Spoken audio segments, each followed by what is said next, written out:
There, I almost have my boots finished. I'm kicking around the idea that before I glue my bottom on, I'm thinking about, since I really don't like this really furry look, I'm thinking of, from the ankle down, I'm thinking of trimming the fur down to the undercoat. I've already started a little bit around the bottom, and basically it has a really nice dark brown coat. So I'm thinking that it'll be like the fur from the ankle up and then from down the undercoat. And I'm thinking that'll give me a better look than this, because like I said, these are just so furry. They look like Chewbacca. They don't even look like boots. But anyway, I'll let you see the final product when I'm done. I had a pair of sandals that I just loved, and I thought I'm going to try and make doll shoes out of that pattern before it slips out of my mind. And somebody asked me where I got the thick foam, and I told them Michael's, but if they couldn't find it, you could actually take the single piece foam, this stuff. I bought the whole package. This is, you get 65 pieces and you get every color, well, not every color, you don't have brown and you don't have black or white, but you don't have a light blue either. But anyway, I bought this one at Michael's. It was $7.99, and I had a white piece from when I was before, so I was able to use the larger sheet to make these. So anyway, I made a template. I used the same template as I did for the tennis shoe inner sole, and then I added like 1/8 of an inch around the outside, because I knew, because I was working with many layers here, at least 5 layers, I was going to have to sand them down to get them smooth. This one I have to sand a little bit more. Let me see, I don't think any of these are completely sanded down yet. And basically what I'm doing is I'm layering them, whatever my coloring is, with the top piece. I'm using, well, I'll go through that. But anyway, this was my prototype. And basically all I did was take a piece of cardboard and I put holes into what I thought I would like the shoe to look like. And then I used this as my,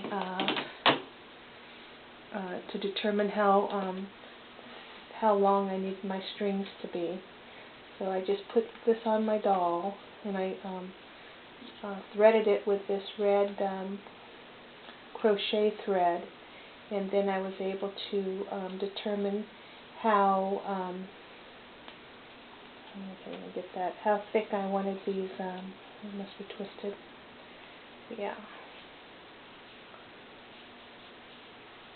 How thick I needed, how long I needed my cords to be. And I thought, okay, well, I didn't want to have to, I was going to just use my own elastic and cover it. And so I was thinking, and I thought, well, why don't I just use the elastic that I've already got? And I had a whole pile of these headbands. I think they're goodies that you get at Walmart, and I got so many of them. And so I thought, okay, I'll use some of these. So I figured out you need two of the same color. You need one for each shoe, and you'll have about, I don't know, maybe 4 or 5 inches left over. But this was the first shoe I made. Let me put it on to show you.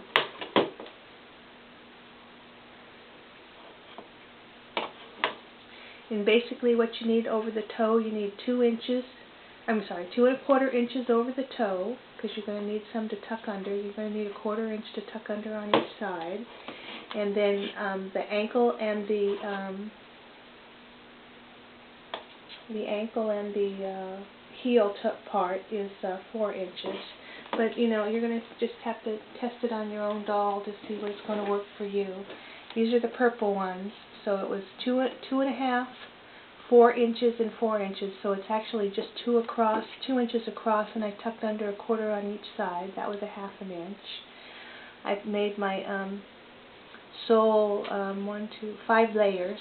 Okay, so the first layer is I marked down where I needed my holes so I can put in my eyelets, and in this case I used 1/8 of an inch eyelets.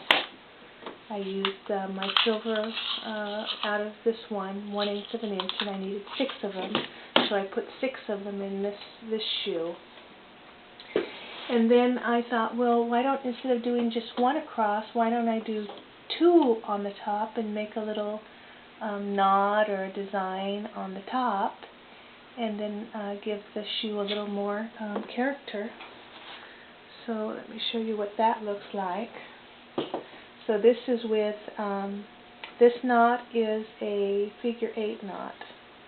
I was going to do a square knot too, I just didn't get around to it. I don't know, those are the only fancy knots that I really, I mean, they're not fancy that much at all. There's a guy on YouTube that does Celtic knots that'll give you a real pretty knot on the top if you want to go really fancy. But there's just so many things you can do with these. There's just so many color combinations. There's decorations for the top. You can take your, I found out these were called connectors. So you can take your connectors and then you can put your connectors across the top. And you can either use your fabric covered elastic, or you can find some of this that you like to use, and you can use that as your connecting piece. Put these shoes up here.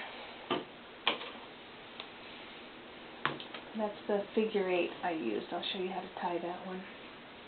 But I was thinking, you know, you can take this and go like this. Let me get that. Out of the way. Okay, well, that's just an example. So you can go like this and then put this over your shoe, and then probably wouldn't do it that way. Probably do it, let me try this again.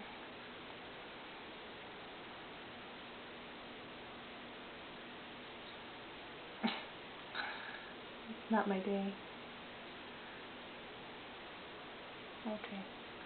Alright, so say I was going to do this, and then I could put this over my toes. I could string this on one side, and this one I could actually go through the back of the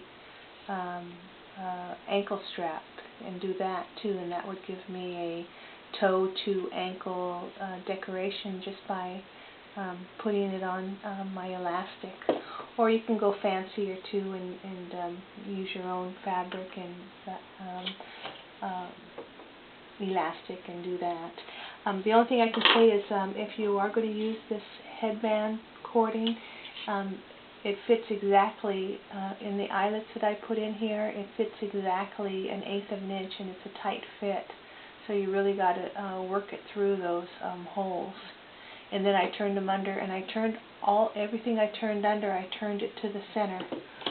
And the reason I did that is because, let me show you for an example.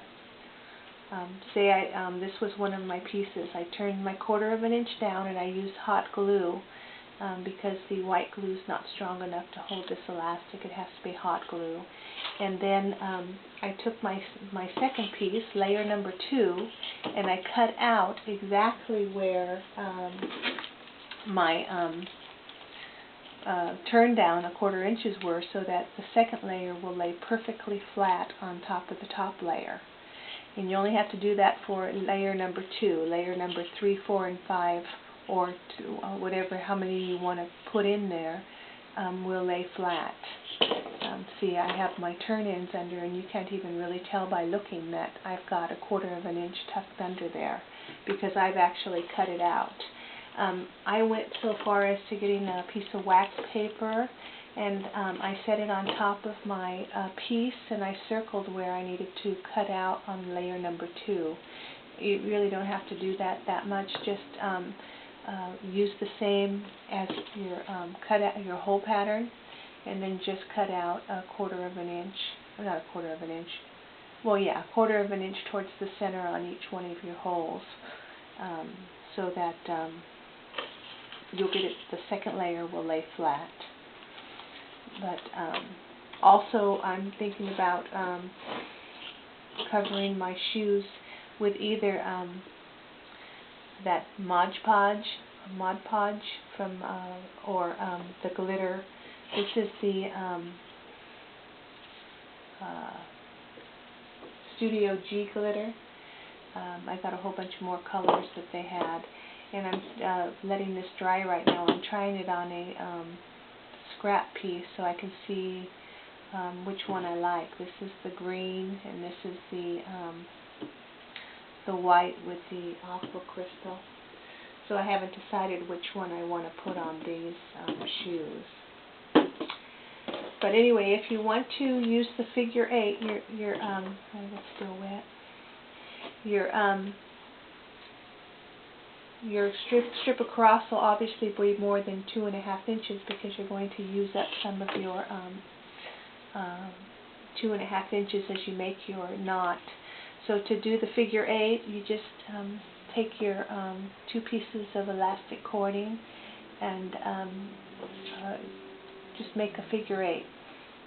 One, the top goes on the top, and that goes, and the top piece goes underneath you, and then just pull it through. And that is your figure 8 knot. And if you twist it like I did, you'll get one color on the top and one color on the bottom. So it'll be opposite. If you don't twist it, it'll come out on the same side. So it's whatever look you're looking for. I did mine opposite so that when you looked at them, I'd have the same color combination on the both shoes. But it's just a personal preference, because you could just do the figure 8 and use the same color elastic. Say you want to do a square knot, you just 2 pieces like this, and then you just tuck one underneath, and then there's your square knot. So then you just have a pretty little knot, but you're not going to be able to change your colors, because that's what your square knot's going to look like on the doll. So if you had this, and then you could cut your 2.5 inches off and then center this, and then you'd know you'll have enough to go across your doll's toes. But this is just an idea. Another idea you can do is, if I was smart and I wanted to put this flower on here before I glued my back strap in, my ankle strap, I could have threaded that right through the button, and then just put a dab of glue on there, and I would have had a pair of sandals with this flower on them. There's just so many ideas. There's just so many things you can do. It's just unbelievable. But that's just one of the examples for, and this does work. But when you do this and you glue them, I glue right out to the corners. Right out to the edges, and then you put them together, and you make sure you get them as close as you can on top of each other, and then just forget about them, because it's going to take a good 8 hours for them to dry, so you can work with them, and then you can never get them apart. But if you try to work with these right away, you're never going to be able to, and it's just going to frustrate you. So just go ahead and let these sit overnight so they'll dry up real well, and then you can just take your sandpapers and sand them smooth. And I'm using wet or dry triamite, and then a thicker one. Okay, so that's it. Anyway, have fun, and I'll see you soon.